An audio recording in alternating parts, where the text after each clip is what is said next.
जय हिंद दोस्तों, लोगों पर अमित आनंद क्लासेस में एक बार फिर से स्वागत है। जैसा कि अभी आरआरबी ग्रुप डी का जो स्टेज 1 और स्टेज 2 एग्जाम किया गया था और एनटीपीसी के रिजल्ट में गड़बड़ी देखा गया था, तो इसको लेकर के जैसा कि आप लोग जान रहे हैं, एक कमेटी का गठन किया गया है। इस पर एक जांच आयोग बैठाया गया। जांच प्रक्रिया पूरा होने के बाद आपका जो रिजल्ट आएगा 4 मार्च को, यानी 4 मार्च को फाइनल बता दिया जाएगा क्या होगा क्या ना होगा।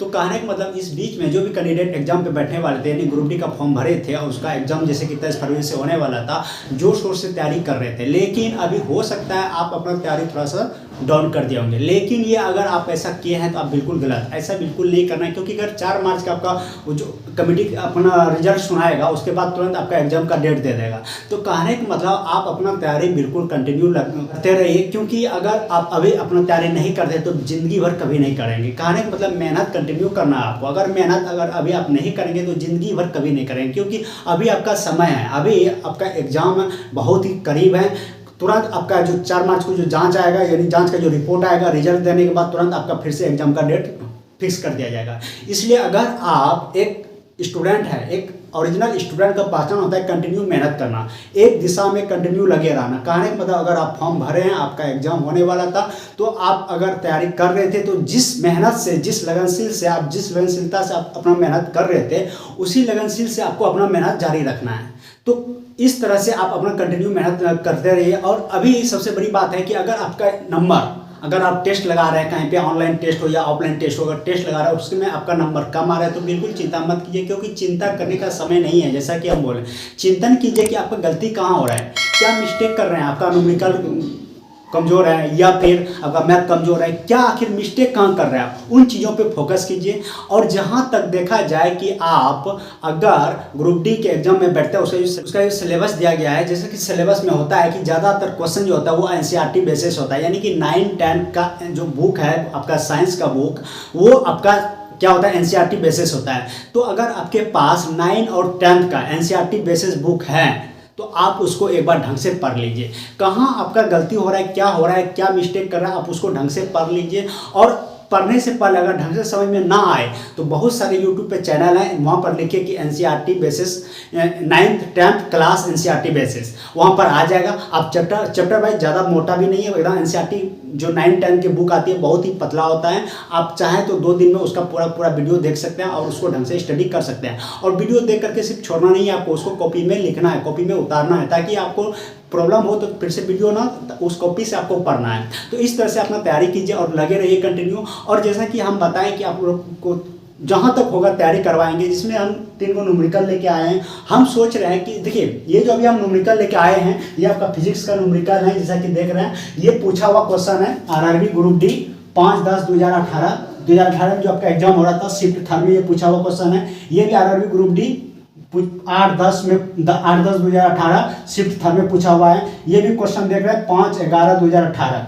ये भी शिफ्ट थर्ड में पूछा गया है। तो कहने का मतलब अगर हम तीन ही न्यूमेरिकल या 2 ही न्यूमेरिकल या 5 न्यूमेरिकल आपको कराते हैं और महीना में 20 दिन कराते हैं, अगर 3 न्यूमेरिकल देते हैं तो 20 या 60, अगर 5 न्यूमेरिकल देते हैं तो 20-25 100, 100 न्यूमेरिकल, इतना सारा न्यूमेरिकल। और ग्रुप डी में कितना न्यूमेरिकल पूछता है, ये 5 से 7 न्यूमेरिकल पूछेगा। तो कहने का मतलब आपका न्यूमेरिकल बढ़िया से सॉल्व हो जाएगा, ढंग से सॉल्व हो जाएगा, आपको मतलब कि दिक्कत नहीं आएगी। अगर आप ढंग से न्यूमेरिकल अगर कर लेंगे, अगर हम आपको करा देंगे तो आपको दिक्कत नहीं आएगी। आपका जो प्रॉब्लम, आपको मतलब दिक्कत आ रही है, न्यूमेरिकल अगर नहीं बन रहा है आपसे, वो सारी दिक्कतें खत्म हो जाएगी। क्योंकि 150 अगर न्यूमेरिकल आप समझ रहे हैं, अगर ठीक है, सपोज दैट अभी एग्जाम का डेट नहीं दिया है, लेकिन आज से अगर हम आपको महीना में मात्र 20 दिन ही न्यूमेरिकल कराएंगे तो 20-25 100 न्यूमेरिकल एक महीना में कर पाएंगे। और 100 न्यूमेरिकल नहीं, वो सारा क्या मतलब न्यूमेरिकल जो कराएंगे क्या एक ही टाइप का तो नहीं ना, उसमें बहुत सारे जितना मिक्स है और सारा आ जाएगा। तो कहने मतलब आपका न्यूमेरिकल बहुत ही अच्छा हो जाएगा और एग्जाम में आप उसको ढंग से कर पाएंगे। तो हम चाहते हैं कि आपका न्यूमेरिकल कराएं। और अगर आप लोग इससे सेटिस्फाइड हैं तो आप हमको कमेंट सेक्शन में ज़रूर लिखिए, ताकि हम आपके लिए न्यूमेरिकल ला सकें और ढंग से उसको आपके सामने पेश कर सकें। तो आइए आज का जो न्यूमेरिकल है उसको स्टार्ट करते हैं। देखिए, कह रहा है कि 10 वोल्ट के विभवांतर वाले 2 बिंदु पर 5 कूलम के चार्ज को स्थानांतरित करने में कितना कार्य करना पड़ता है। देखो, सवाल को पढ़ लो, बाकी देखो 2 बिंदु, 4 बिंदु, 5 बिंदु क्या कह रहा है हमको बिल्कुल नहीं देखना। कहा क्या रहा है, दिया क्या है, क्या दिया है ये देखना है। 10 वोल्ट यानी कि क्या दिया है, वोल्ट दिया, कितना दिया है 10 वोल्ट, ठीक है। और क्या दिया है, विभवांतर वाले दो बिंदुओं पर 5 कूलम की चार्ज यानी आवेश दिया है, कितना दिया है 5 कूलम दिया है, ठीक है। तो चार्ज को स्थानांतरित करने में कितना कार्य करना पड़ता है, यानी डब्ल्यू पूछ रहा है, कार्य पूछ रहा है। देखो न्यूमेरिकल हो या आप मैथ बनाते हो, उसमें ये हमको देखना होता है, ये ढूंढना होता है कि दिया क्या है और वो ढूंढ क्या रहा है, हमसे पूछ क्या रहा है। तो पहले आपको ये ढूंढना है कि उसमें दिया क्या है, क्या क्या दिया था, विभवांतर दिया था, कितना दिया था 10 वोल्ट को, आवेश कितना दिया था 5 कूलम, पूछ क्या रहा है हमसे, कार्य पूछ रहा है। तो कार्य बराबर जो फॉर्मूला होता है इसमें, कार्य बराबर जो फॉर्मूला होता है विभवांतर इंटू आवेश यानी कि कूलम। तो विभवांतर कितना दिया है 10 वोल्ट, कितना दिया है 10 वोल्ट, तो कूलम कितना दिया है 5 आवेश कितना दिया है 5 कूलम, तो कितना हो गया 10 × 5 = 50, 10 × 5 = 50, क्या हो गया ये जूल हो गया।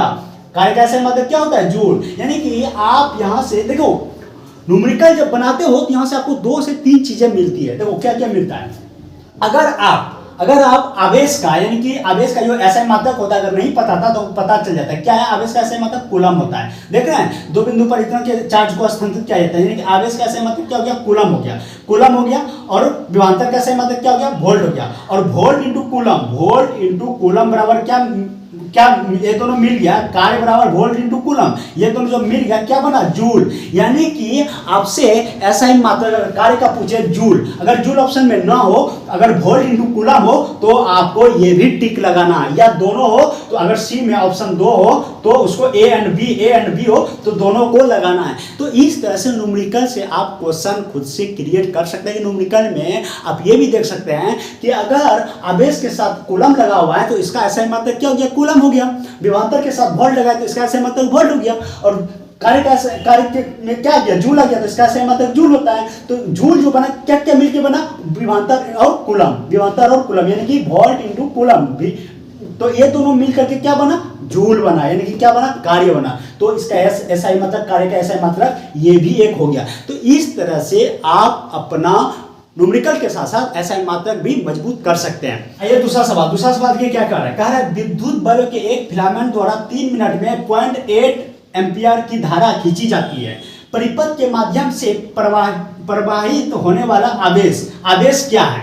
देखो पहले हम क्या बोले, शुरू में ही क्या बोले, पहले हमको ये देखना है कि दिया क्या है, क्या दिया है। देखो 3 मिनट में यानी समय दिया है कितना, 3 मिनट, ठीक है, 3 मिनट, ठीक है। और कितना दिया है, इतना एम्पियर की धारा यानी कि आई दिया है कितना, 0.8 एम्पियर, ठीक है। तो कार्य खींची जाती है तो परिपथ के माध्यम से प्रवाहित होने वाला आवेश पूछ रहा है, ठीक है, आवेश पूछ रहा है। तो हमको हम क्या बोले, क्या दिया है, क्या निकालना है, ये हम लिख लिए, क्या दिया है ये हम तो लिख दिए, निकालना क्या है, क्यू। तो क्यू इक्वल टू, भैया पढ़े होंगे आप आई इंटू टी, आप जब मैट्रिक में ही होंगे उसी टाइम पढ़े होंगे कि जितने समय में कोई धारा प्रवाहित होती है उसी को हम क्या बोलते हैं, आवेश बोलते हैं। तो Q equal to I into T, या फिर आप इंटर में भी पढ़े होंगे कि Q equal to I into T, यानी कि जितने समय में धारा प्रवाहित होता है उसको हम क्या बोलते हैं, आवेश बोलते हैं। तो आई कितना दिया है, 3 मिनट, सॉरी आई कितना दिया है 0.8 एम्पियर, समय कितना दिया है 3 मिनट, 3 मिनट के लिए वो प्रवाहित होता है। तो यहाँ पर सबसे बड़ी बात यह है कि ये जो मिनट दिया है ना इसको सेकंड में कन्वर्ट करना पड़ेगा। किसमें, सेकंड में। 1 सेकंड बराबर 60, तो 3 सेकंड 3 मिनट, 1 मिनट बराबर 60 सेकंड, तो 3 मिनट बराबर कितना, 180 सेकंड, कितना बोलेंगे 180 सेकंड, ठीक है। तो हम यहाँ पर क्या लिखेंगे, 180 सेकंड। क्या कर दिया, पहले क्या दिया है, पहले दिया है आपका आई कितना है 0.8 एम्पियर इंटू टी कितना निकला, 3 मिनट को किसमें कन्वर्ट किया, 180 में, 180 सेकंड। अब ये किसमें आ गया, एम्पियर इंटू सेकंड में आ गया। एम्पियर इंटू सेकंड में क्या, एम्पियर इंटू सेकंड मिलके क्या बनता है, कूलम बनता है। क्या बनता है, कूलम बनता है। ये भी आपको ध्यान रखना है। तो ठीक है, तो इसको आप मल्टीपल कीजिए, 18 × 8 की जगह कितना होगा, 144 होगा।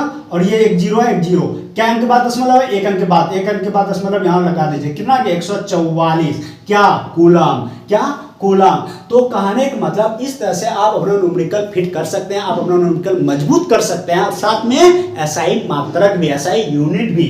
तो देखो यहाँ पर क्या क्या हमको मिला, एसआई यूनिट। एक कूलम का ऐसा मात्रक क्या होता है, सॉरी आवेश का ऐसा मात्रक क्या होता है, कूलम, ठीक है। एम्पियर का, धारा का क्या होता है, करंट का क्या होता है, एम्पियर। समय का सेकंड होता है, उसके हमको मतलब भी नहीं, पूछता भी नहीं। तो ये दोनों मिल के, यानी कि एम्पियर धारा का होता है एम्पियर और समय का होता है सेकंड। एम्पियर इंटू सेकंड अगर मिल गया तो क्या बना, कूलम।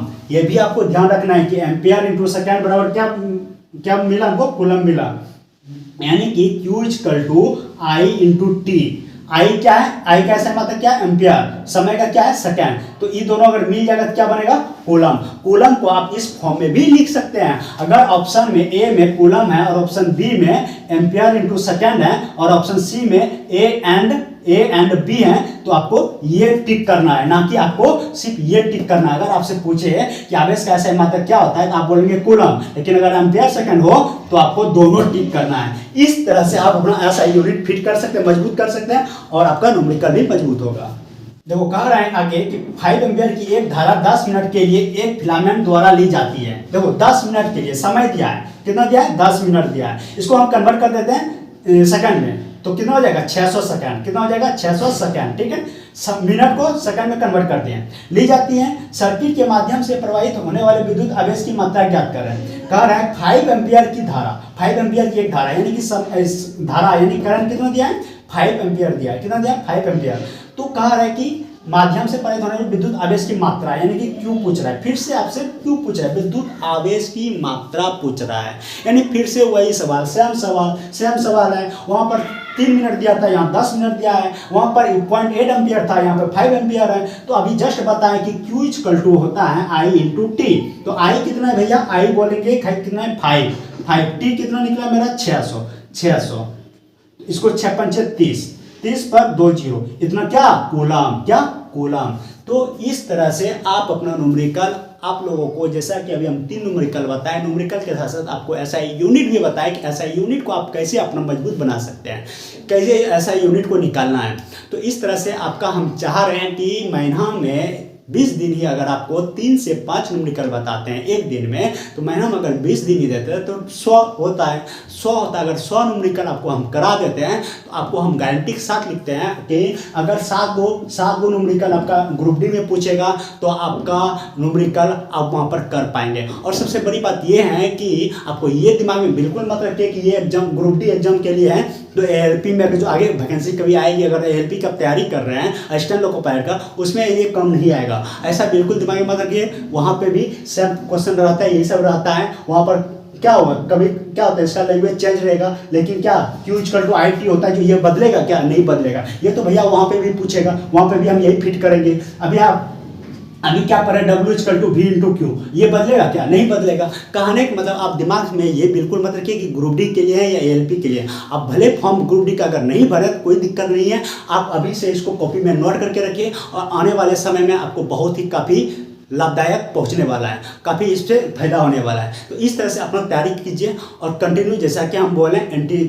NCERT का जो बेसिस बुक होता है वो आप उसको ढंग से स्टडी कीजिए और मेहनत कीजिए। आपका रिजल्ट होने से कोई नहीं रोक सकता भैया, हम आपको लिख के देते हैं। अगर इस तरह से आप मेहनत करेंगे तो कोई नहीं रोक सकता आपका रिजल्ट होने से। अब भी आप मेहनत कर लीजिए, अभी आपका समय है। ठीक है, मिलते हैं नेक्स्ट वीडियो में, तब तक के लिए जय हिंद।